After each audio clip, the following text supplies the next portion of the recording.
Het is altijd gezellig, zo'n naïersgeerkomsten. Muziek en een hapje en een drankje en een hinne-eiken. Onaders geen vuurwerk. Maar Gerrit van Klaveren steekt toch zijn behoorlijke lont aan. En de voorzitter van het BFVW hier daar lucht van krijgen. En wil het mijn eigen eren jaren.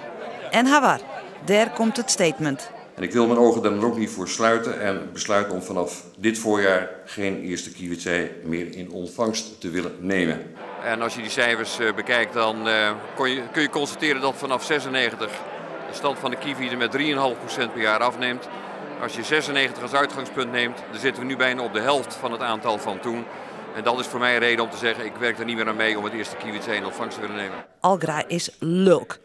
Het is gebaseerd op de verkeerde gegevens en eigenlijk is het een slag in het gezicht, een slag voor de kop, kunnen we zeggen, voor onze naaizorgers. Die elke keer weer in het spier binnen, 5000 man sterk, om naaizorg te doen voor de gruidenvogels in Friesland. En dat ijsziekje jeet er voor een heel groot pad van de naaizorgers ook bij. We willen ze graag voor de camera hebben, te geren. Maar de burgemeester weigert. Ik ga hier niet met hem in discussie. Ik wil best een keer bij jullie aan tafel. Dus dan maar één op één nog even de meningen. Beiden bescheren op dezelfde cijfers, maar verschillend interpreteerd.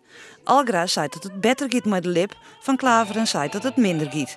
Hij is hem bewust dat hij de liephaai-traditie verbrekt. Maar dat is dan maar zo. Je kunt je niet beroepen op een traditie die 150 jaar geleden is ontstaan. En dan nu de ogen sluiten voor de realiteit. En de realiteit is dat het met de stand van de kievit zo dramatisch slecht gaat dat je daar iets mee moet doen. Maar nevens Algra zit er een heel oor idee achter. Een burgemeester op na eerste afspraak wilde graag maar het Nijs heljen. En een van de afwegingen is zeker geweest van, nou, maar dit standpunt hel ik in Friesland zeker het Nijs. Nou ja, dat vind ik het vier betrokken. Waar het gelijk had, de discussie moet nog komen.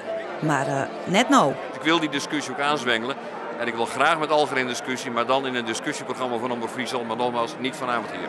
Zo wordt een joen zonder vuurwerk, doch nog een beetje explosief.